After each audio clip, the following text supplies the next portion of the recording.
Hi, this is Deanna from People Chandelier, and we're going to go ahead and go over the second basic climb, which is the Russian climb. This is how I teach my students. First we learn French, then we learn Russian. And the Russian climb is wonderful because it's a utility climb. You know, you can get so high so quickly, and frequently it's much easier of a lock. Unfortunately with the Russian, it's not a good descending climb. You cannot descend easily in the Russian, so you definitely have to learn the French first. Okay, if you're watching this video and you have not learned the French climb first, stop it now. Okay, do not continue until you have mastered your French climb. Very important. You must descend in the French climb. Okay, you can go up in the Russian, descending in the French. This is how we learn. The way that I teach it, of course, others do, teachers, circus schools, you know, different resources to you are going to teach things in different ways. But these are my recommendations, and you are watching my tutorial, so please listen to them. So going back here, we're going to start our our Russian climb. A lot of students ask me, like, why do they call this one the French and this one the Russian? I don't know. I have no idea. If you find out, let me know. This is how I was taught. And this is how, you know, or not this necessarily how, exactly, but the terminology was what was given to me, so this is how I passed on. Russian climb. With the French, we came in front of the silk, right? Remembering the French, okay? With the Russian, you stay behind the silk. It's very interesting, right? French comes around in front. We're like embracing it between our legs. Russian stays behind, okay? So we're staying behind the silk.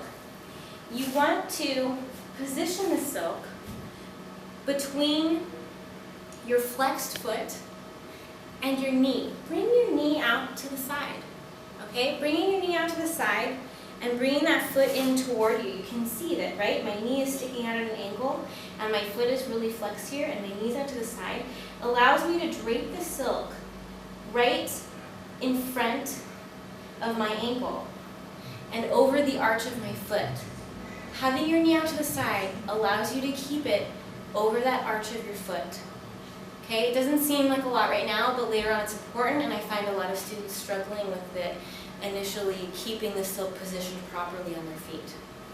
Reaching up, you're going to bring your other foot, making an X with your ankles and the silk coming between your feet, underneath and on the other side. It's going to scoop it up, undoing that X, bringing it around in a loop on top of the first foot. So you basically reversed foot position and bringing it in a loop around on top. You can mush it down and stand up on that. Once again, hooking an elbow, making sure you have a secure lock before you go up. Okay, on the other side, it would look like this. I'm bringing my foot up, flexed, knee out to the side so that it stays draped over my arch. Other foot comes up in an X underneath it, okay? And I'm going to swoop it up, over, around, and down. And then step down. Get that foot all the way on top of your other foot, okay? If it's just next to it, that's not good enough, all right? Good, okay. So, and then this one, same thing, same inchworm thing. Except you have to drop your wrap entirely and then re-wrap.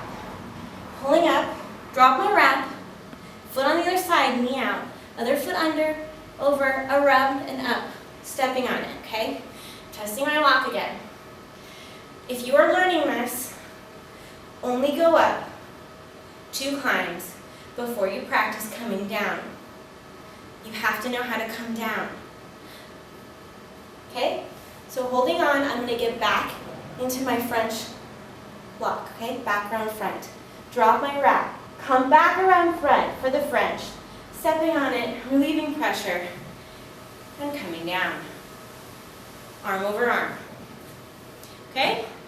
So once you've practiced coming down and that transition between the Russian and the French, and you feel very secure in that transition between the 2 climbs, and you're not confusing them, you know, these are very important milestones in your journey.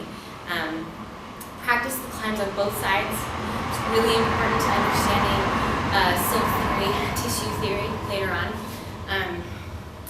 And watch this as many times as you need to. Go back and see it again, Something I also do with my students is I'll have them make an X with their hands and then bringing the bottom one to switch positions up and around on top and push down with their hands before they even try it with their feet, so that they have a sense of the mechanics and how that works.